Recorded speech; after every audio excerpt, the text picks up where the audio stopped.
allegiance this morning. will. I pledge Allegiance to the flag of the United States of America and to the republic for which it stands, one nation, under God, indivisible, with liberty and justice for all.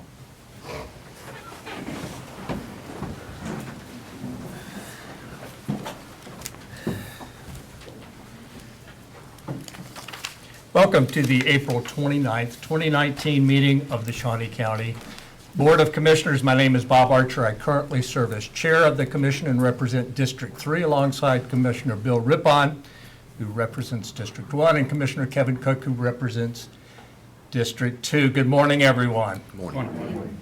First item of business, please. Item 2, unfinished business. Number 1, consider approval of Home Rule Resolution Number 2019-2, consolidating the Shawnee County Community Corrections Department with the Shawnee County Department of Corrections effective June 1st, 2019, and rescinding Home Rule Resolution HR 2000-2 and any other resolutions in conflict herewith. Yes, this is a home rule resolution that we first brought up a week ago to consider combining the Community Corrections Department under the Department of Corrections under the leadership of Brian Cole, essentially to address items of efficiency, effectiveness, and success rate. So are there any questions or comments from the public? Mr. Rippon, or Commissioner Cook or Rippon, do you have any additional items to discuss? Have you heard from the public on this item? I have heard from the public, but just briefly, the concerns are just in how the transition would occur, making sure that the issues that caused the separation nearly 2 decades ago does not reinstate itself. I am assured that those issues that are in the past and will not reoccur. There have been substantial changes to both departments since that time. The other concern was making sure that the juveniles don't get lost in the transition, as it is very heavily focused in on adult supervision, but it does also serve juvenile supervision, and that is a key component. And I've assured the individual that I will be speaking with Director Cole about making sure that we continue to have focus both on both the adult and juvenile populations. But other than that, no. I didn't receive any comments or emails. I had a lengthy discussion with Director Cole, and I have absolute confidence in his ability to handle this transition and lead the department. So I'll make a motion to adopt the resolution. I'll second. Motion made to adopt the resolution by Commissioner Archer, seconded by Commissioner Rippon. All in favor, say aye. Opposed, no. Motion carries 3-0. Next item, please. Item 4, new business. A, County Clerk. Number 1, consider all voucher payments. Under Bridge Project, Finian Turnip Seed, $55,000 is for construction inspection, Southeast 29th Street Bridge over Deer Creek.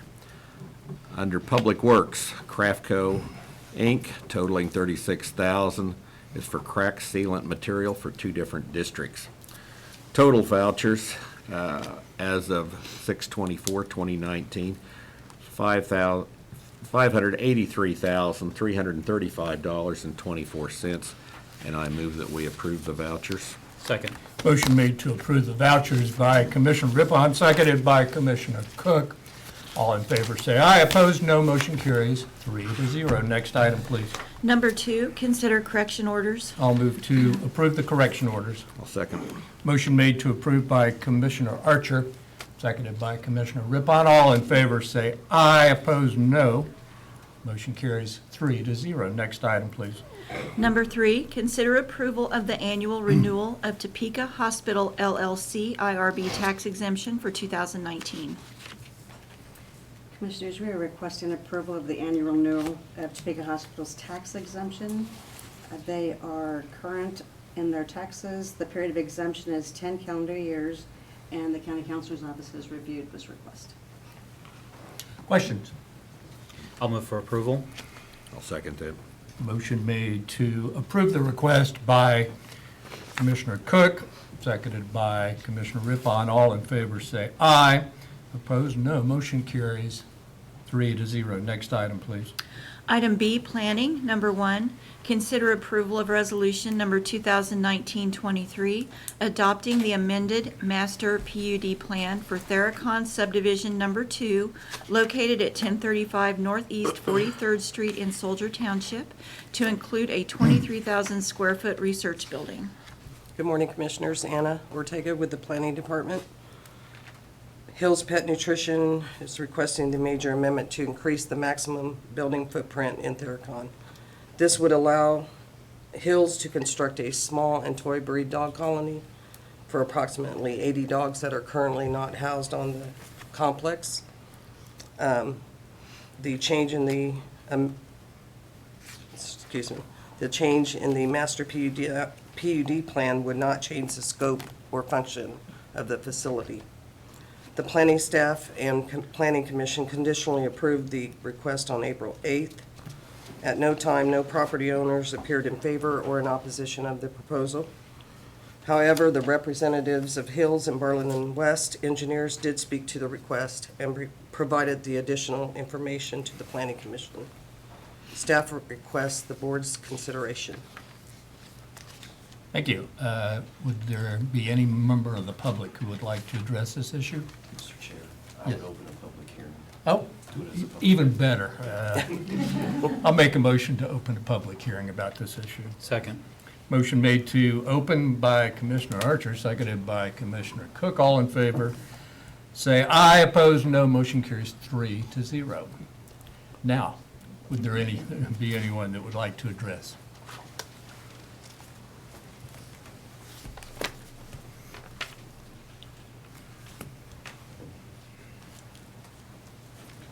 Good morning, Commissioners. My name is Gary Semjanow, and I'm the technical director of the facility. We're talking about Hills Pet Nutrition Center, north of town. Excuse me. First of all, I'd like to thank you and your staff for putting in the time to hear this and put in the homework to get this before you. This facility, we feel, is necessary for Hills to stay competitive in our business environment. As you may or may not know, through the years, the demographics of pet owners change, as well as the pets themselves. As the world changes and people are becoming more and more urbanized, big cities, the places for animals are getting smaller and smaller. So the need for knowing more about small dogs is critical for us to succeed going forward. This facility is designed for us to be able to do studies with small dogs, small and toy dogs, 20 pounds or less, typically around 10 pounds. The facility we have currently is for larger dogs, and it's just not adaptable easily for these type of dogs. These dogs have special needs in terms of they like to be held more, they like to be indoors more, they kind of think they're people. So, so we're designing a facility for their special needs. It'll be holding up to 80 animals when it's fully staffed. We expect that would be happening around December of 2020, and maybe the next 6 months after that, we'll be bringing in more dogs. So from that standpoint, we've been asked what type of breeds we're going to be bringing in. As many different ones as we can, because we find that the people, they have quite a bit of different personalities with the different breeds, and I think for us to do the complete research, we need to do that. Now, when we say research, understand we're really talking about feeding dogs food, and they tell us which ones they like. That's a preference type testing. We can't do that. The dogs have to do that. And so we'll be looking at things like the flavor, the shape, the size, those type of things, and that's where the dogs can really help us out. So we did meet with the neighbors adjoining the property about a month ago, and there was 9 or 10 neighbors who did show up, and during that meeting there was a lot of information passed, but there was really no strong concerns. There was one neighbor who has concerns about the animal noise, the barking of the dogs, and we assured them that these dogs will be brought in as puppies, and they will be trained, and we'll be putting in some barriers to reduce their visual stimulation from other dogs. They'll be in groups of 8 as opposed to larger groups, and they won't be hound dogs, so they'll be relatively quiet compared to a point about one of a piece of equipment that seems to make noise. In that time, since that meeting, we have addressed that, and that environmental ambient noise has now been reduced to virtually nothing. Okay, All right? thank you very much. Any questions? Any questions? Yes, Commissioner Cook.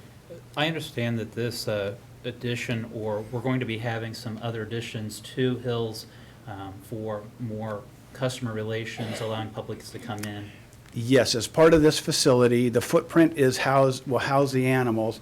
There will be a second floor on there, and currently we bring in, by invitation, a number of professional tours that come through probably once every couple weeks, from anywhere from veterinarians from South Africa to Italy to Japan and whatnot. Throughout the world, they get invited, as well as veterinarians from the United States and North America. Those tours right now, our facility is not very well equipped to handle that, and we have to bring them through a lot of places we'd rather not, and it's just a long path. This will direct them to a new facility, be designed to handle the tours very quite nicely, and they will keep them separated from the animals by being on a second floor, looking down from kind of a racetrack above it. They'll be able to see down without interfering with the operations or potentially having biohazards with them. So from that standpoint, it's not going to be increased traffic. It will be just improvement in our logistics inside the facility. And this will, when it's fully staffed, it will have 4 to 6 more employees than we currently have. And it's a 7-day-a-week operation like we currently do. Dogs got to eat 7 days a week. So from that standpoint, it's about 4 more people a day on average. And so that we don't think that'll have really any impact on the traffic flow. In working with our economic development partners, such as the Greater Topeka Partnership, the areas between Manhattan and Kansas City, often known as the Animal Health Corridor, and I know that the economic development partners have been working to improve that animal health corridor with Topeka for economic development, in research and science and in jobs. How does this factor into that, and if so, how? It's aligned with it.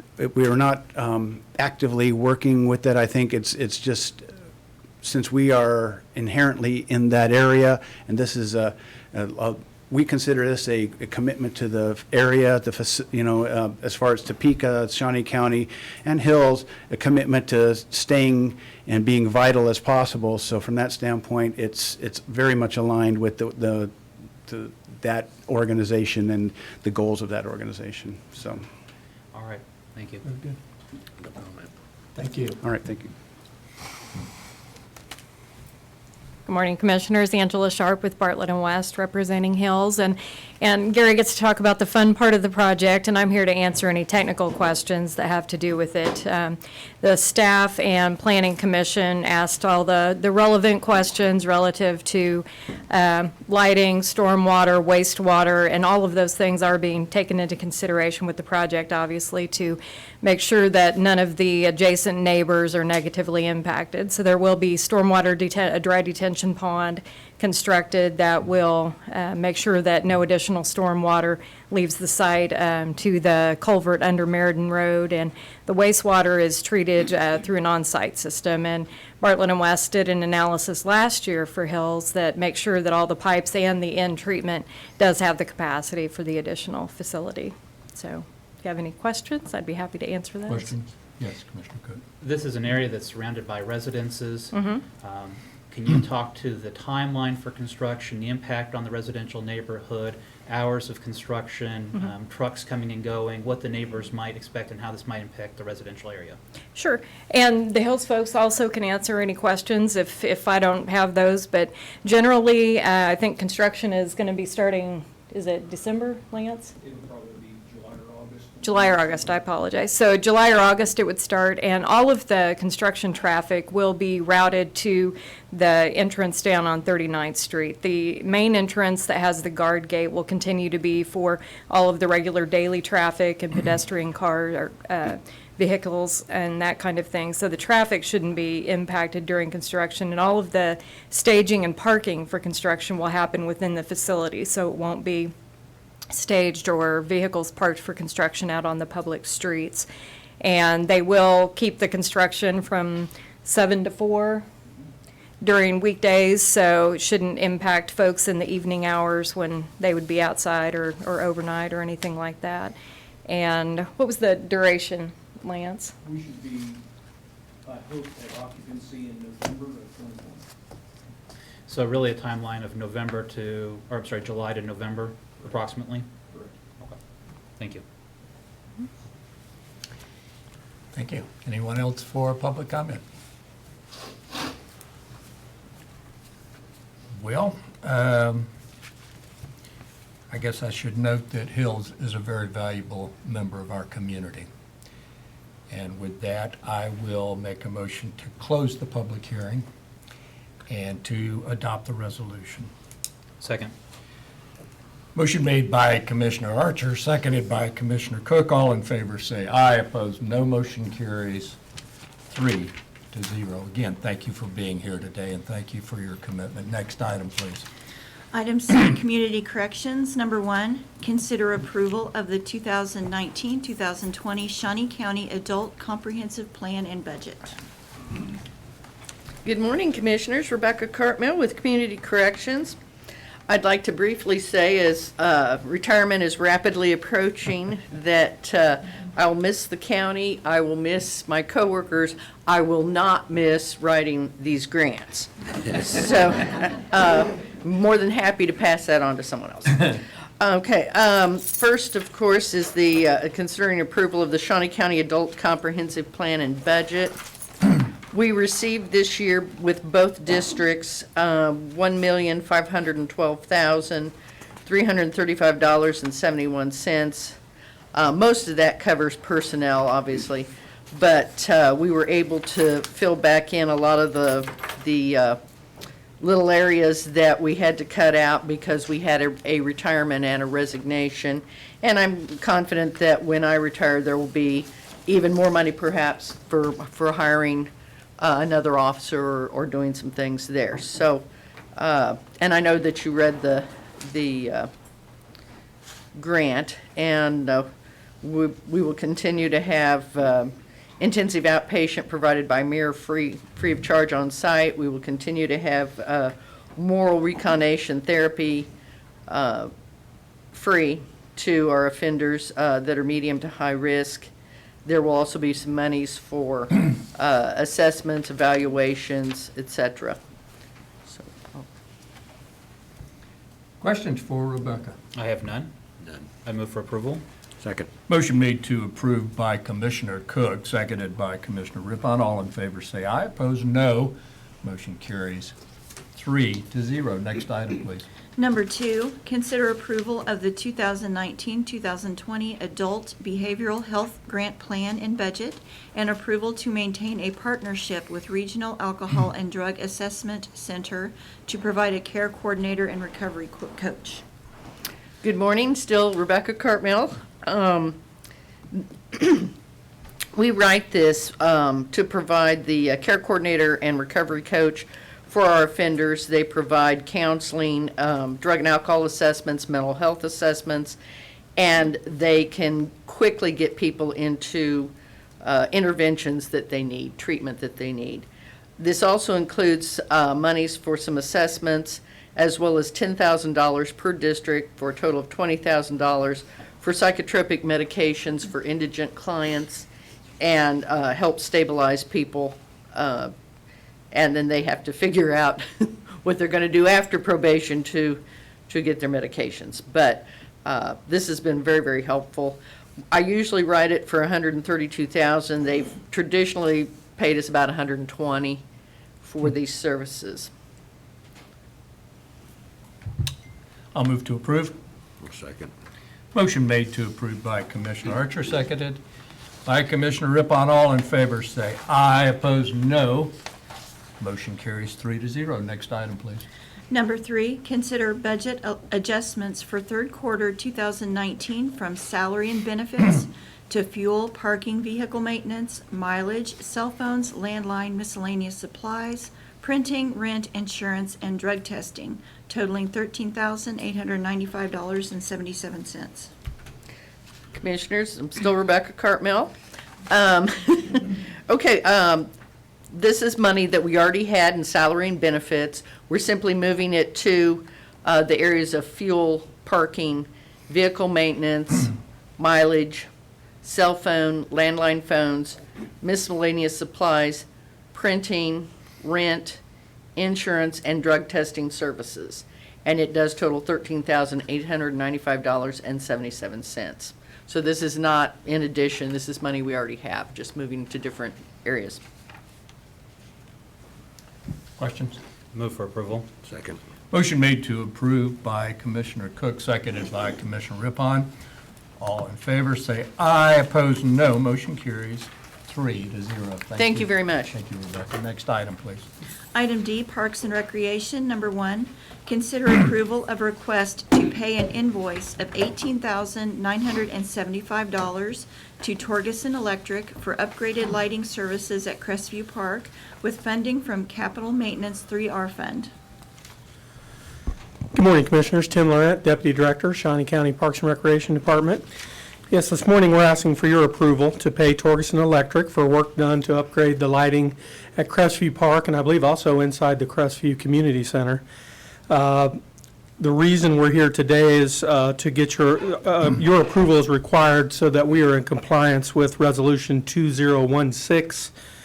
2016-70, which established policies and procedures for utilizing trade service organizations.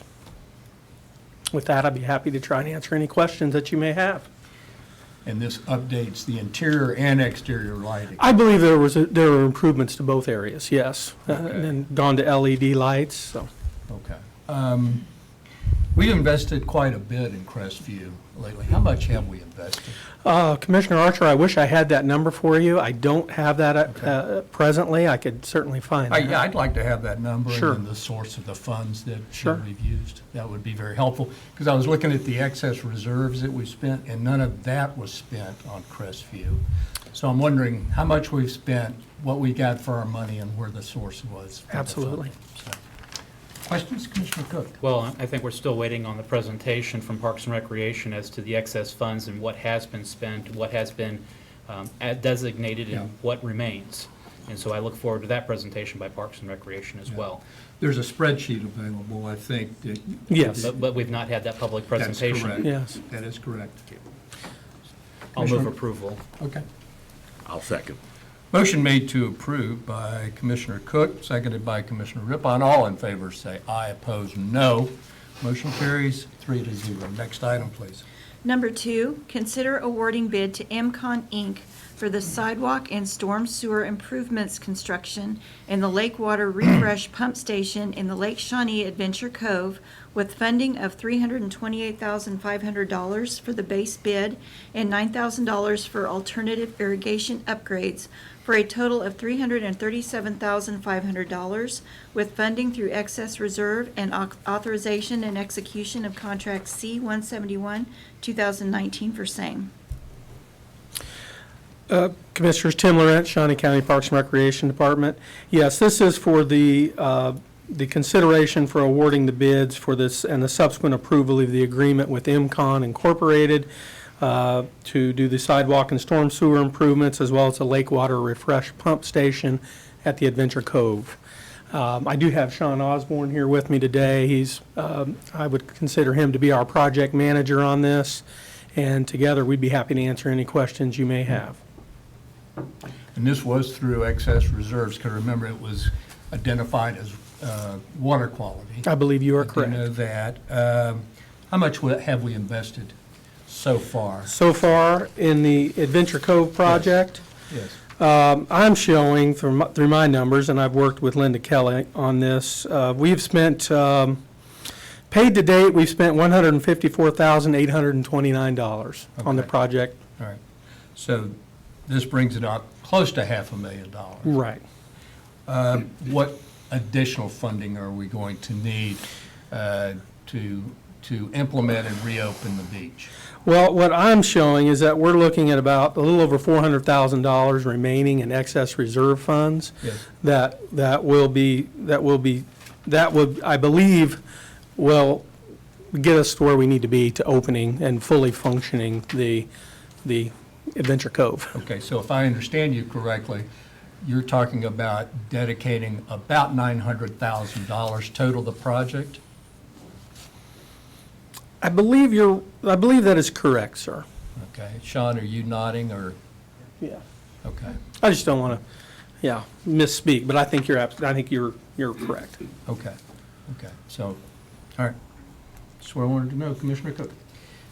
Couple questions. First is, this is necessary for the water quality to reduce the algae issues that we had previously, the timeline for construction if approved. What would be the timeline? Yes. I think I will need to ask Sean to come up and speak to that. I know, well, yeah, I'm going to let Sean address that. Good morning, Commissioner. Shawn Osborne, Parks and Recreation. If approved today, we would have a pre-construction meeting on May 6th. That would be the stormwater and sewer improvement. So that will delay some of the stuff that takes place at the Cove of the rentals, of renting out the paddle boats and things. That should be completed sometime around June 20th, maybe right around that time. The other project that we're waiting on, which is the water refresh quality, that is with the screens and pumps. Once those products get to us, which they were a product that we purchased in-house, then we're looking at 90 days for that. But as the group, MCON, would work on the stormwater and sewer, they'll slowly back themselves out of the cove, which would be to the west. We will still be able to operate under, with the rentals and everything. We just would not have the cove ready for swim because the pump station and all of that would not be completed in a timely manner for summer.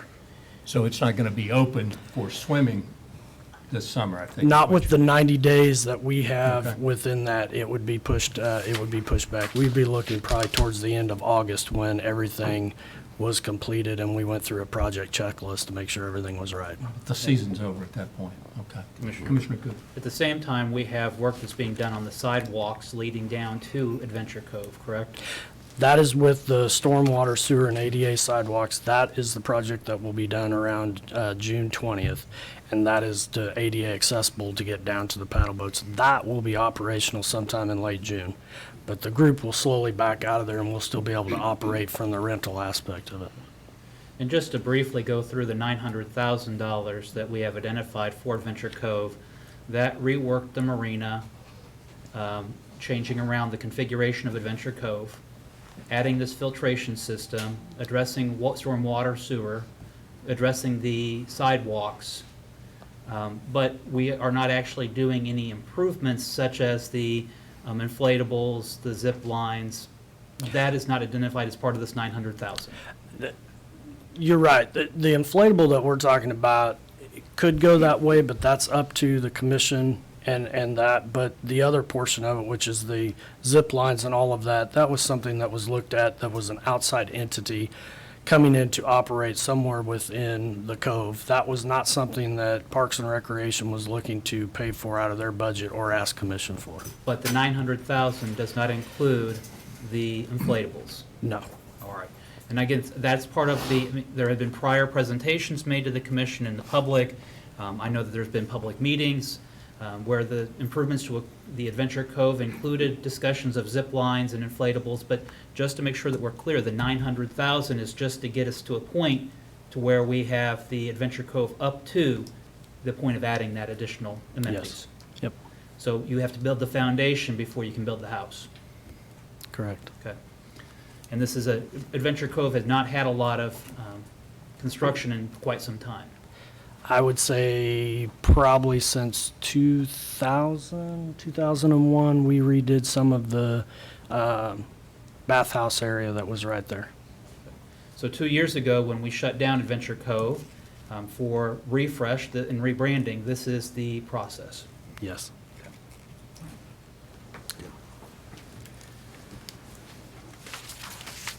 Any other questions or No, comments? I do not. I'll move for approval. I'll second. Motion made. Approval of resolution number 2019-22 to authorize the Parks and Recreation Director to execute contracts for the rental of the mobile stage. Yes, we're asking for your considerate, Commission, Tim Laurent, Shawnee County Parks and Recreation Department. Yes, we're asking for your consideration of an approval of the execution of a resolution that would authorize the Parks and Recreation Director to enter into contracts to reserve the mobile stage. I would like to take just a brief second to thank the Parks for All Foundation for their funding of the stage. It's my understanding there were no public funds used to purchase this. So with that, I'd be happy to answer any questions that you may have. What will this band shell rent for? A daily rate would be $900 a day, and that would include our staff going out, setting it up, coming back, taking it down.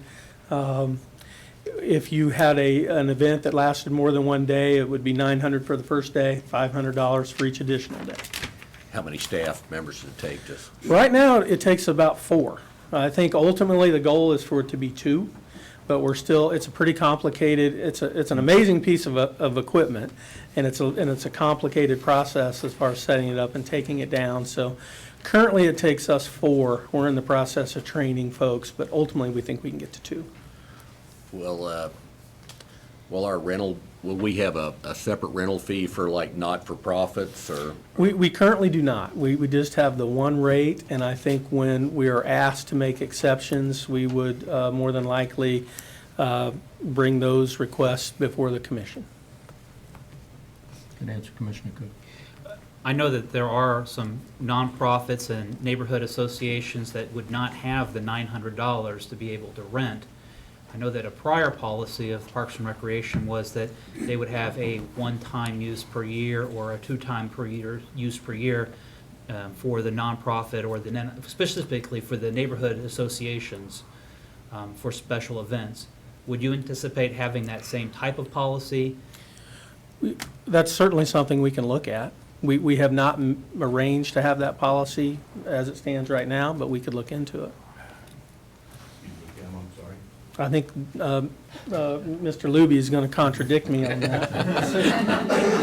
Randy Luby, Parks and Rec. We do still have that same policy with the NIAs, and we've reached out to them, and that is part of their one event per year. Okay.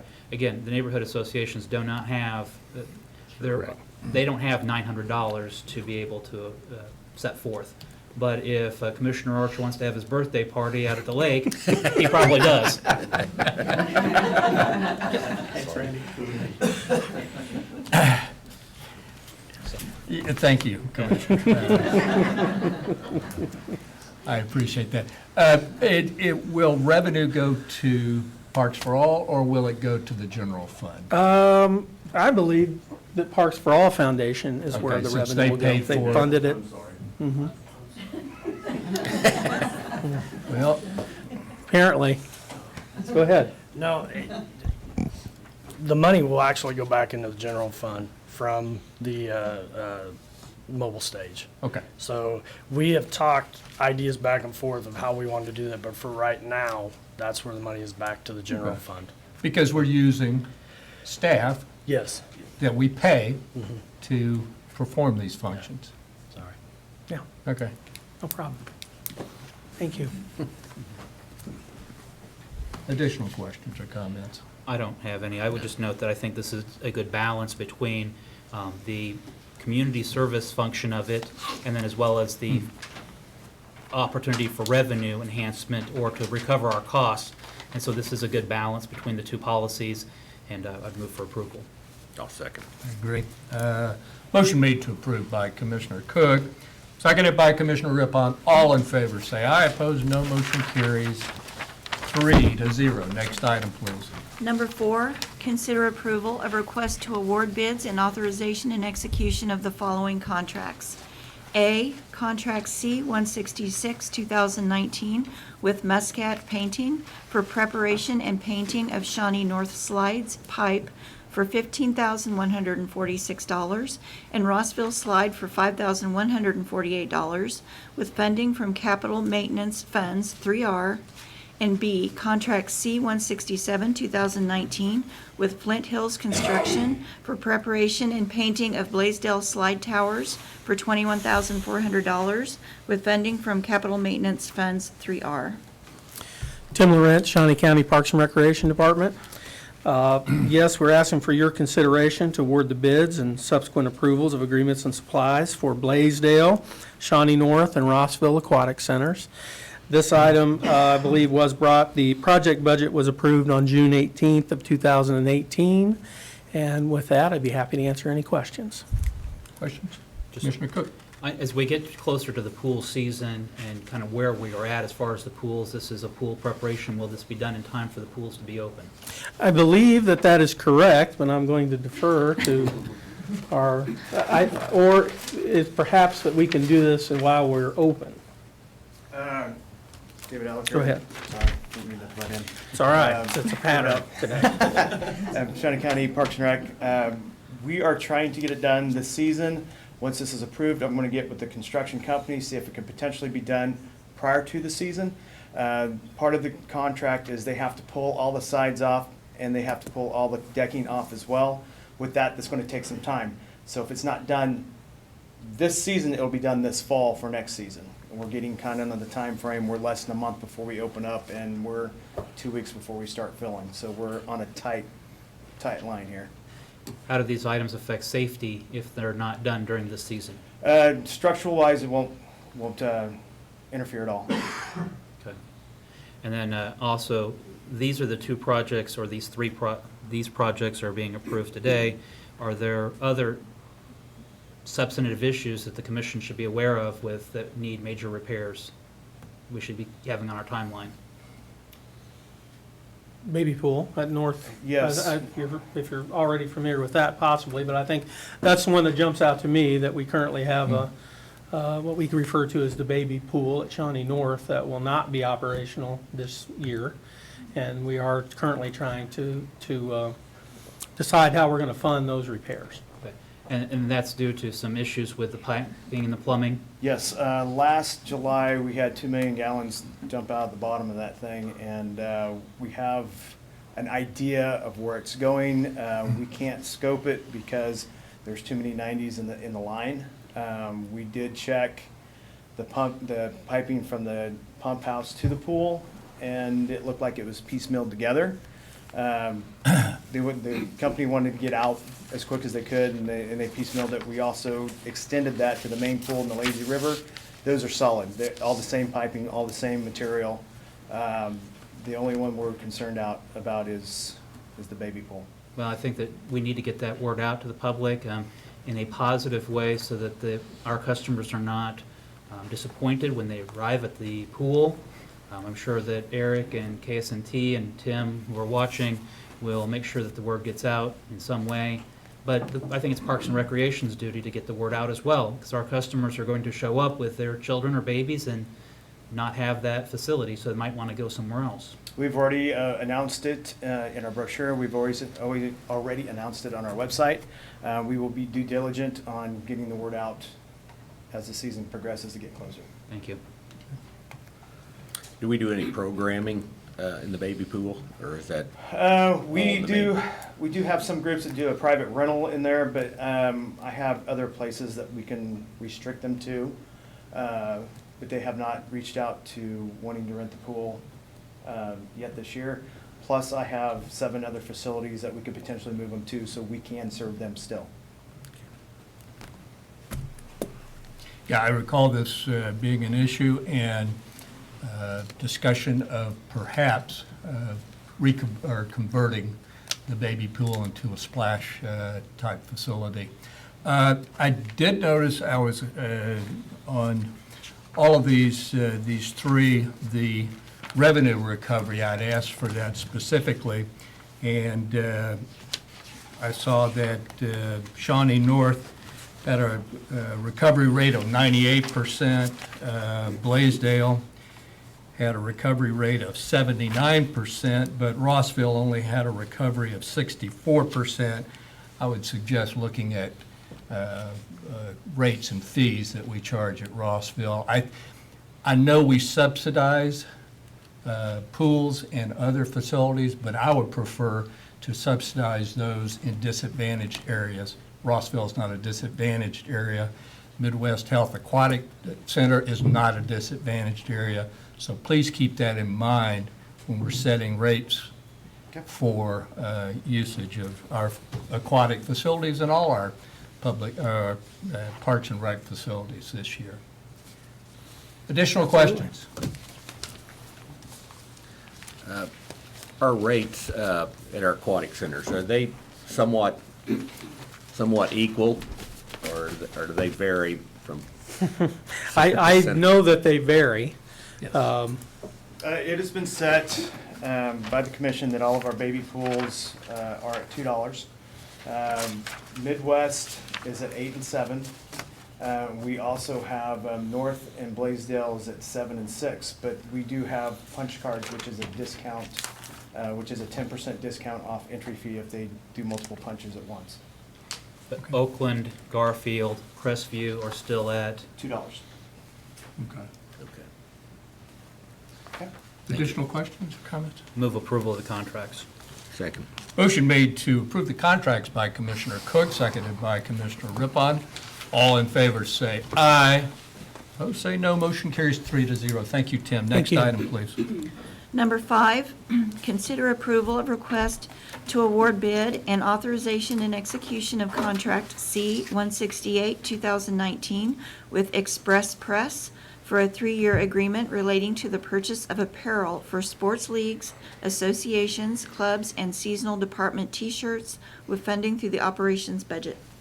Good morning, Commissioners. Randy Luby, Park Services Director. Before you today, a couple months ago anyway, you let us or approved us to go out for bid for this item.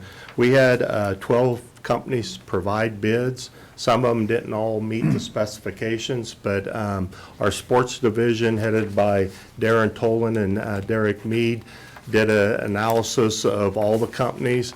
If you recall, in the past, we went with a low bid, and as you know, sometimes the low bid isn't always the best bid. And we ran into some problems with the quality of the shirt and the numbers and the writing peeling off, and we even actually had to terminate that contract last October. So this year, I know our sports division took a lot of time to decide which is the best bid. They looked at many things. They looked at the number of colors available. When you're offering, for instance, a sports league, some of our leagues may have 20 to 25 teams in it, and they all have to have different color jerseys and uniforms.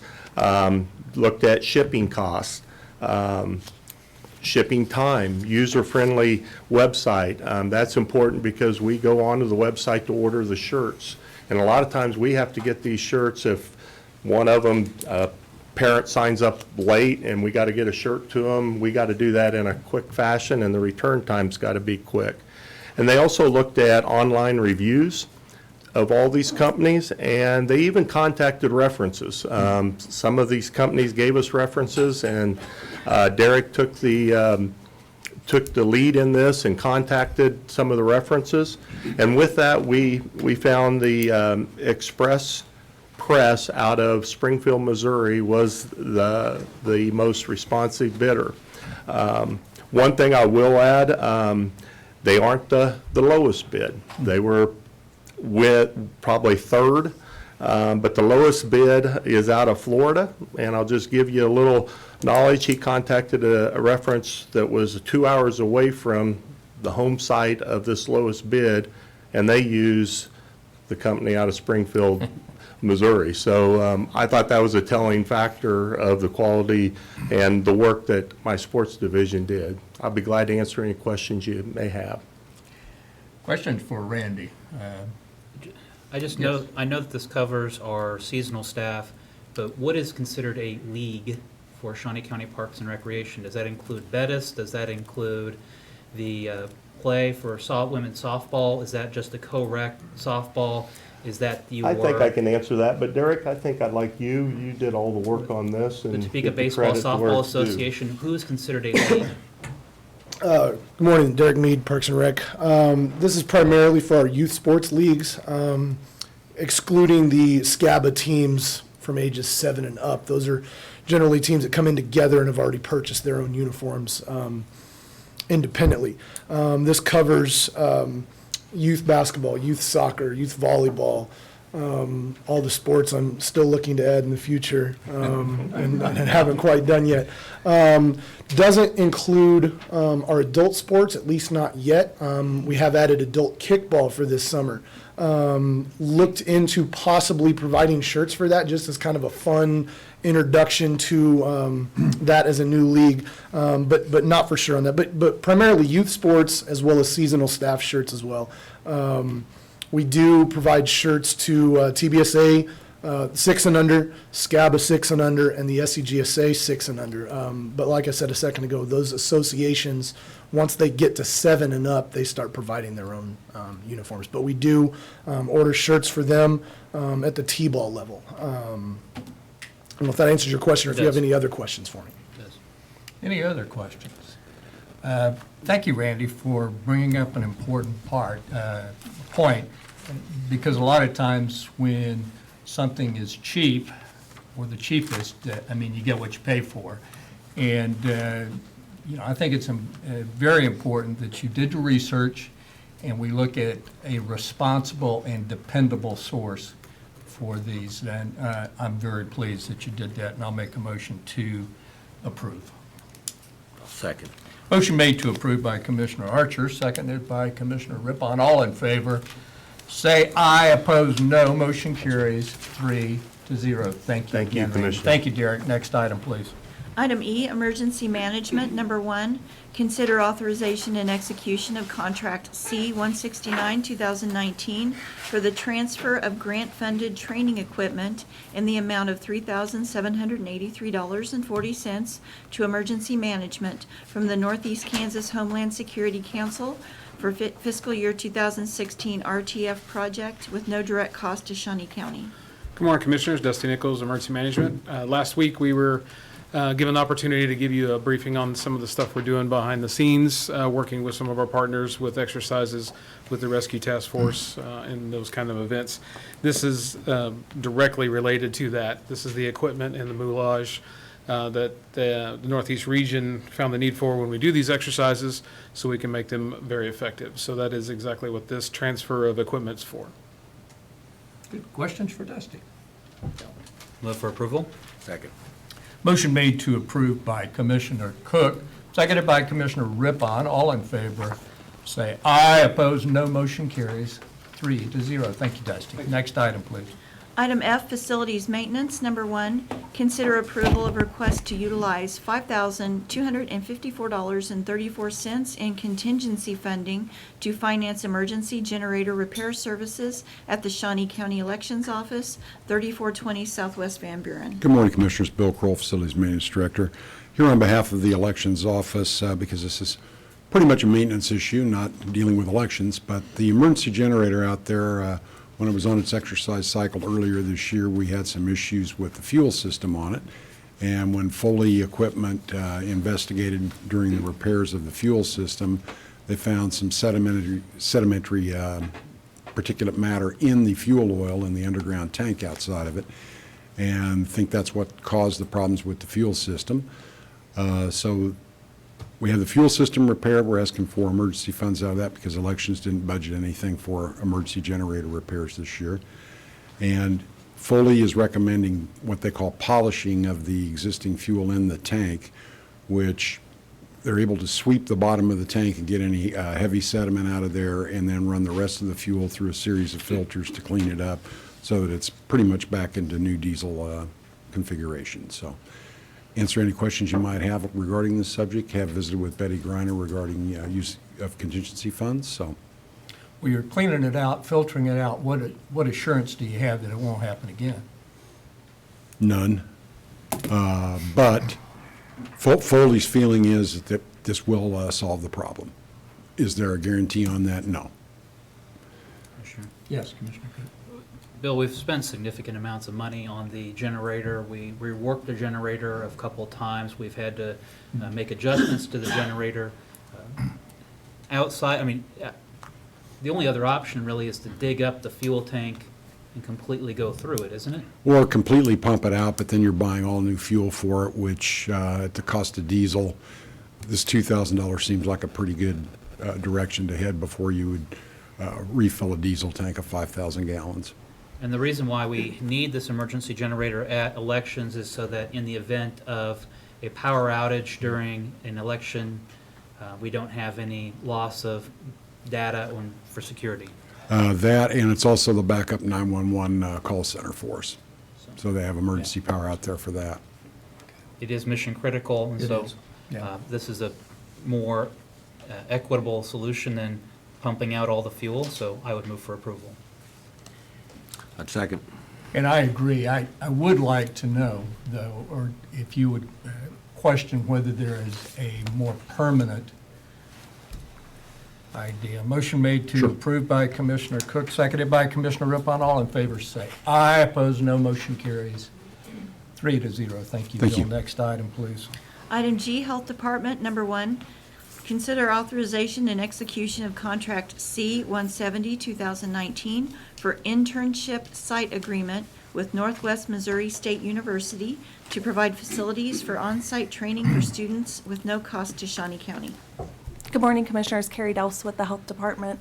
This morning, we're asking for your approval of this contract with Northwest Missouri State University to host some of their students in our WIC program so they can complete their dietetic internship. There is no cost to the county, and this does give a chance to expose those students to public health. So I'd be happy to answer any questions. Questions? Do we use this as a recruiting tool to? A little bit. A little bit? We don't get nearly the volume of students through since they're doing internships. We've got them longer, so we don't have quite the quantity, but they do get to spend some quality time with us. Very good. Did you move to approve, Commissioner? I am. Okay. Second. Motion made to approve the contract by Commissioner Rippon, seconded by Commissioner Cook. All in favor, say aye. Opposed, no. Motion carries 3-0. Thank you. Next item. Item H, Public Works, number 1, consider approval of request to award bid for commercial and industrial solid waste containers to Downing Sales and Service, Inc. in the amount of $43,182 from the 2019 solid waste budget. Good morning, Commissioners. Kurt Niehaus, Director of Public Works and Solid Waste. Back on March 25th of this year, I came before you asking to solicit bids for some fabricated steel containers for refuse, solid waste. And by April 16th, four vendors had submitted bids. The best and lowest bid was submitted by Downing Sales and Service of Phillipsburg, Kansas for a little over $43,000. These containers, of course, are important to our core function in solid waste because they allow us to collect refuse at a commercial or industrial site, some residential customers. And so if approved, this funding for this request will come from the solid waste budget, which of course is fee-funded and not taxpayer-supported. Any questions I can entertain? Questions for Mr. Niehaus? When would we expect to take delivery on these? Probably within 45 days. So time isn't an issue here. And I do want to add that when I came before you on March 25th, that was for all purchases for 2019. This was the first purchase. We may have one or two more additional purchases before the end of the year. Very good. Thank you. I move that we approve. Second. Motion made to approve the request by Commissioner Rippon, seconded by Commissioner Cook. All in favor say aye. Opposed say no. Motion carries 3-0. Thank you, Kurt. Next item, please. Item I, District Court, number 1, consider request to repurpose excess remaining fund from previously approved capital outlay funds for the renovation and remodeling of courtrooms 300 and 311 for bench modifications in courtrooms. Good morning, Commissioners. I'm Evelyn Wilson. I'm Chief Judge of the Shawnee County District Court. The Board of County Commissioners approved 2019 capital outlay funds of $237,376 for the renovation and remodeling of courtrooms 300 and 311. The final contract ultimately submitted by KBS Constructors, Inc., approved by the BCC, and the guaranteed maximum price was $227,383, the difference being a little short of $10,000.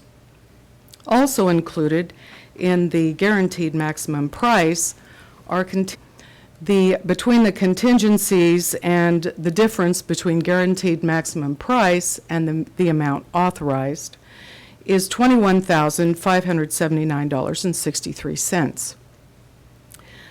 My request today has to do with using up to that amount of funds to do some remodeling to the courtroom benches that have not been remodeled.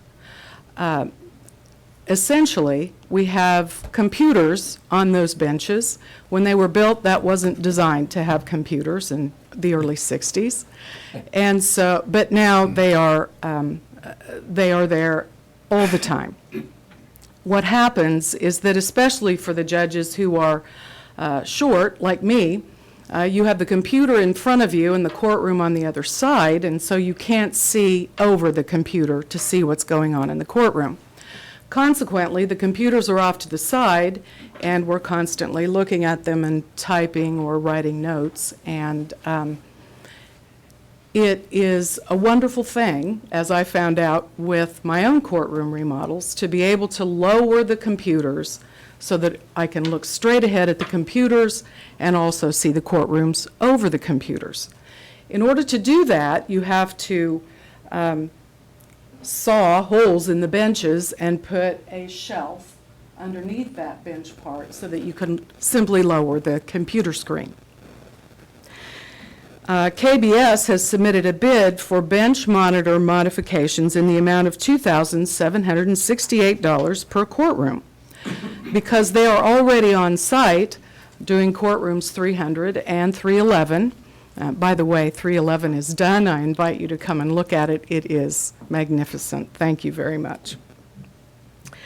We're asking that the difference between the maximum price and the contingency possibilities, totaling $21,579, be used to repurpose those benches for this purpose. It costs $2,768 per courtroom, so we could do up to 7 additional courtrooms if we saw all of those savings, if you allow us to do this repurpose. Now, it might not be up to 7, but we're certainly going to be conscious of what the difference would be if you allow us to use those funds for this purpose. Do you have any questions? I don't. We repurpose funds like this all the time, so I don't have a problem with it. Commissioners? I think it makes sense and it's prudent, so Yeah. I guess move to approve the request when we know the contingency funds that we have and looking at the number of benches that can be served. So, Second. Motion made to approve by Commissioner Cook, seconded by Commissioner Rippon. All in favor say aye. Opposed say no. Motion carries 3-0. Thank you, Judge. Good to see you. Thank you, Commissioners. Likewise. Next item, please. Administrative communications. This is an opportunity for department heads or any member of the public to address the commission. Morning, Commissioners. Bill Kroll, Facilities Maintenance Director. Wanted to report that the storm shelters for the North Annex were delivered last week. They are in place, and hopefully we will never have to use them. Thank you. But they are there. Bill. Yes. Good morning, Commissioners. First of all, I'd like to say that if I were a dog or a cat, I've toured that facility out there. That's where I'd want to live. The second thing I want to do is For the record. Yeah. Matt Pavarnik. Yeah, Matt Pavarnik with the Greater Topeka Partnership. Thank you, sir. The second thing I want to do is I want to just pay my compliments to this staff. My goodness, you guys run a great organization. I also want to personally and publicly thank Commissioner Archer for his comments at the State of the Community Address. You made a joke that you're not a very good speaker, but I disagree. I think that everybody in that room was hanging on every word, and just want to thank you for your leadership and your vision for our community. A couple of things that just to mention, and I'm going to go fast here. Go Topeka has finalized 2 strategic planning sessions, and so we will be coming to JADO shortly with a proposal for a Go Topeka strategic plan. The Chamber, Visit Topeka, and Downtown Topeka, Inc. will be following suit Institute in 2019. Washburn Tech East is on schedule, and we're actually doing a big community event called a Business Unwind there on May 22nd. The downtown plaza construction is on track, and we're still looking for completion in the spring of 2020.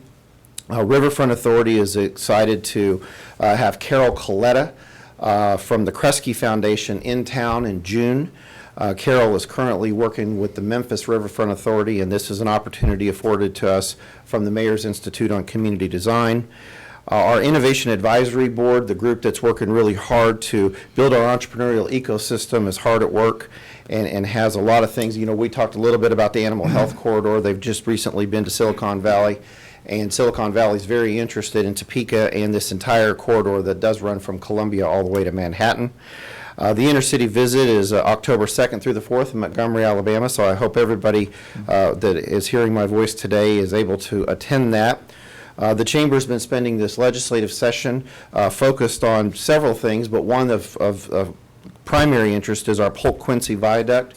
We've been meeting with Secretary Lorenz. I'll just tell you, it's pitiful what has happened to that stretch of road, and Topekans and Shawnee County deserve better, plus the people driving through our state deserve better.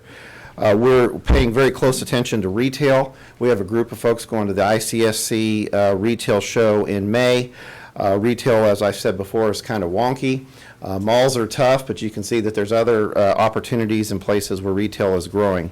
A group of NYU students is working on a capstone project and a feasibility study looking at the potential for professional baseball in Topeka and Shawnee County.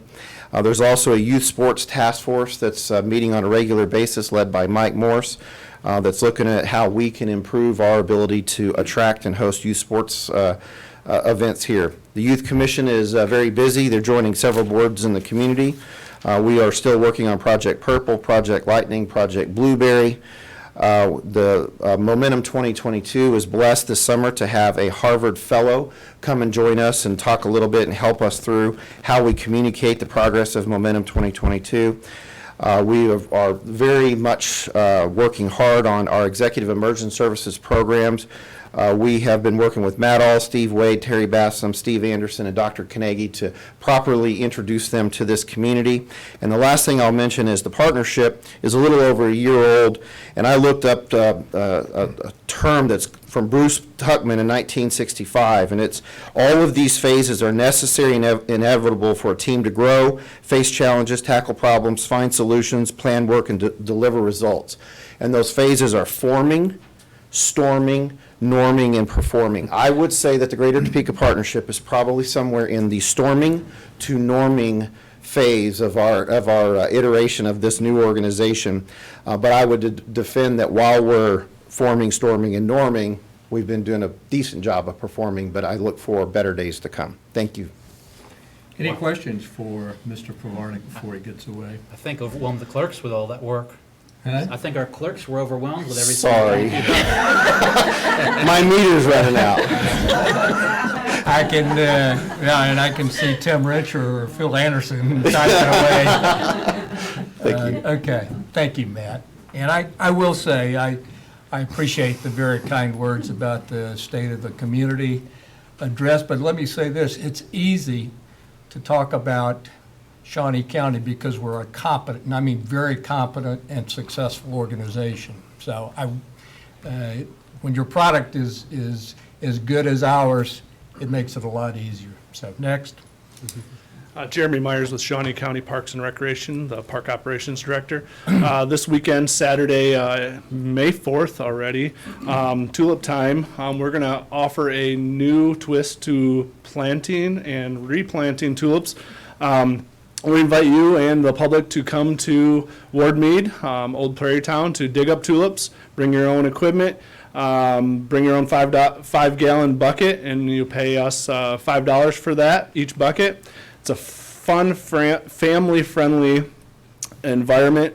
We did this in Holland, Michigan, and a lot of families came out and dug up their own tulips and replanted them in their own gardens. So the reason we do this, invite the public, is to get the tulips out of our beds and plant new flowers for the rest of the season. So Very good, Yeah. very good. Any questions at all? Thank you. Don't think Good. so. Thank All you, right. good idea. Morning, Commissioners. Dusty Nichols, Emergency Management. I hate being that guy, but I'm going to have to be. We had a lot of good stuff, but I'm going to tell you about crappy weather. We got potential of severe weather coming Tuesday into Wednesday. Hopefully, we get a little bit of storms early in the day Tuesday, so we don't have the severe weather. We're thinking that might reduce that opportunity for the severe stuff in the evening. So if that doesn't happen, we might have severe stuff Tuesday night into Wednesday, and we do have a flooding potential through Tuesday and Wednesday. So please make plans, pay attention, get the tulips up if you can before all that might float away. And thank you, Bill, for getting the shelter in place. So thanks. Thank you, Dusty. Good morning, Commissioners. Brian Cole, Shawnee County Department of Corrections. I just wanted to say thank you to the Commission for your attendance in our 19th Annual Volunteer Appreciation Banquet last Thursday. This was an opportunity, and I won't say a lot to steal any of your thunder for your comments, but this was just a tremendous way for us to be able to say thank you to the volunteers that serve the Department of Corrections and those that are incarcerated. Like we mentioned, we have close to 60 volunteers that donated almost 5,000 hours of time in various and variety of programs. Our success, well, we wouldn't be successful without them. So I just wanted to say thank you. This was a great time for us and recognizing those who do a great job in our community and for our agency. So thank you. And the hit parade continues. Kurt Niehaus, Director of Public Works and Solid Waste. Just a reminder, since we don't have a commission meeting Thursday, that the Household Hazardous Waste Facility will be open from 9 to noon, and they're located at 131 Northeast 46th Street. I visited the facility a number of times, and it's just a fantastic facility that does a wonderful service to the public. Thank you. That's right. Anyone else? Like Linda Oakes, for example.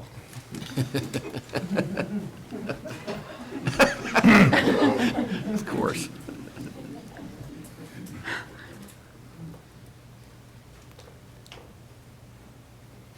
You had a training day last week of your staff. We did. Can you give us a summary of that event? I was lucky enough to get to attend part of the meeting. Sure. Good morning, Commissioners. Linda Oakes from the Health Department. We did have our Workforce Development Day last Wednesday, and we had a TCALC, and of course, I don't have my notes, Topeka Center for Learning and Career Opportunities, I believe. And so that is a USD 501 facility. Students come in and they get hands-on experience in different areas, and there is a health track, and so they allowed us to use their facility for free, and we'll be doing some training for their students in return. So we had that training. We had different topics. They ranged from, we did our sexual harassment training, our HIPAA confidentiality training. We learned about art therapy from Vallejo. So we had quite a range. One of the highlights of the day was we awarded our first J.P. Lewis Award of Excellence to Clara Norris. She's with our Environmental Health Program, and Commissioner Archer came and presented that award and spoke with some of the staff members, so I know they were very pleased to speak with you and visit with you. So it was a great day, and it's always a lot of work, but we enjoy it, and it's just nice to get the staff all together. We're in 3 different buildings around town, so we don't always see each other. So it was a great team building day too, and I led a walk at noon, so walk at lunch day, we got that in too. Yeah, it was a good event, and the new individual award, the Achievement Award, is a great idea. Thank you. And thank you, Linda, Thank for you. the update. Anyone else? Okay, I'm not going to call on anybody else except Commissioner Cook. Commissioner Archer, I'll start with, that's a good-looking tie you've got. I've got one just like it. Apparently, Commissioner Rippon didn't get the memo. Did not. But I just want to start that, it's good to be active out in the community, whether it's with Department of Corrections, whether it's with the training day. This weekend, we had the Combat Air Museum, pancake breakfast. Treasurer Ma was there, the Attorney General, the District Attorney, the Chief, Herman Jones now with Highway Patrol. Good to see the people supporting the Combat Air Museum. It is a great asset to our community. Also, that evening was the event at the zoo, recognizing the work that Brendan Wiley and his team do at the zoo and all the work that comes into our community. Finally, it's been weighing on me, the health report that we heard, and the discussion about sexually transmitted diseases. There was a follow-up with the newspaper talking about that we need to address this in some way. And I think that they hit nail on the head by saying that, it is a difficult topic to start. Sexually transmitted diseases is something that's often taboo, something that's uncomfortable to talk about. In that respect, though, I've asked the health department to reach out to both Parks and Recreation with our community centers and the number of people that come through the community centers. We do have health clinic at the Hillcrest Community Center to talk about what we can do about having that conversation and moving that from being a taboo topic to education. Additionally, working with the Department of Corrections. We have a captive audience, no pun intended, at the Department of Corrections. This is also a population that is affected by the sexually transmitted diseases, and working with Brian Cole and Horizon Health to address the STDs and trying to take this as a forefront. If we don't draw the battle line somewhere, if we continue to ignore the problem, we will see no results. Thank you. No, thank you, Commissioner. Good. Commissioner Rippon. All right, well, I helped this weekend one evening with tulips at twilight, rolled some hot dogs and brats on the grill. As Brian mentioned, we all attended the volunteer appreciation luncheon for corrections. Also helped out with Get Down, Get Dirty. It was an event at KBA, Keep America Beautiful sponsors. They had over 2,200 volunteers this year. It was a record. It was huge. They were cleaning up all over the city in Shawnee County. And then the whole thing ended with a hot dog feed at Gage Park where we fed probably 650 people. So that was a nice event. Felicia McKee does a great job with that whole thing. And then Sunday, I helped put bricks in at the War Memorial at Gage Park. And we put in a number of bricks. And the highlight of that was meeting a World War II veteran who actually saw some combat action in the Aleutian Islands up by Alaska. And it was a pleasure and an honor to meet him. So that was my week. Well, it sounds like a key theme of your weekend was hot dogs. I ate my Commissioner share. Rippon. Yeah, we talked about tulip time. We talked about the zoo, the roar and pour, the pancake feed at the Combat Air Museum, the volunteer appreciation dinner for Department of Correction volunteers, training day for the health department. All of these are so positive, and I just think it's an honor for commissioners to be involved in these activities. So thank you for asking us and allowing us to participate. It's just, I very appreciate it. Next item, please. Executive sessions. There is a need to go into executive session, and I'll make a motion to do that, to discuss personnel matters of non-elected personnel regarding compensation of a department head, and that will be for a period of 10 minutes, and no action is expected at this time. That's a motion.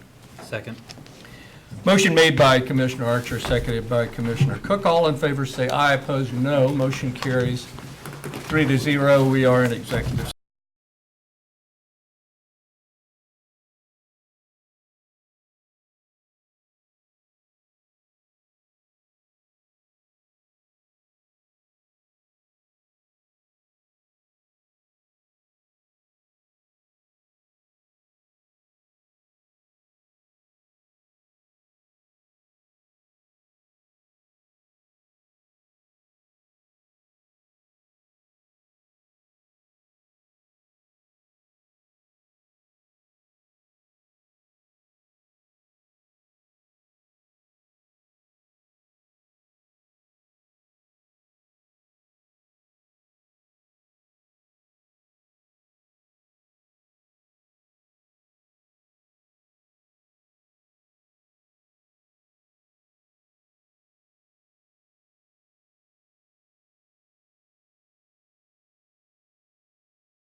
Just one time?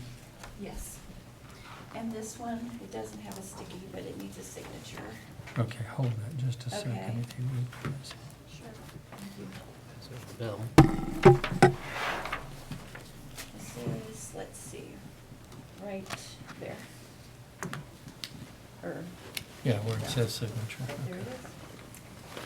Where do I need to sign on this You one? should sign, let's see, It says chairperson.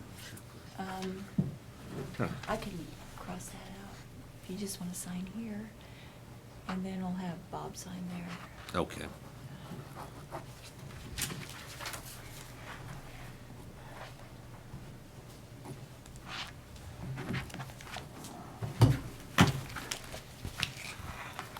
She wanted you to sign on that line up there. It's Okay. multiple choices there.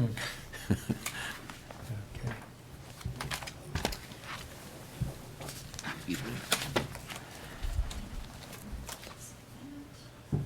Okay.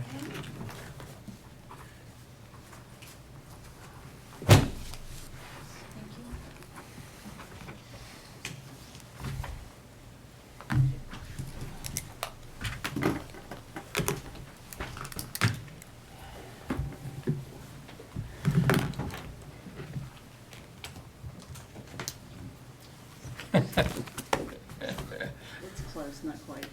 All right.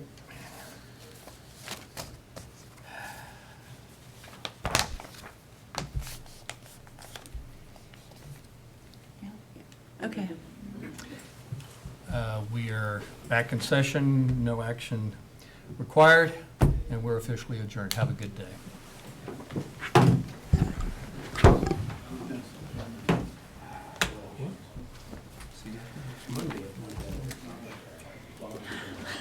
You survived. That was a lot of. Oh, yeah. I think I need a Pepsi. I don't know, I need something. It's a good thing I don't smoke. So has our friend with Ohio settled in? Oh, yeah, her grandbaby was born Easter Sunday. Oh, well, now she's on her cruise for 3 weeks. So, to retire, yep. Plans on the shelf, so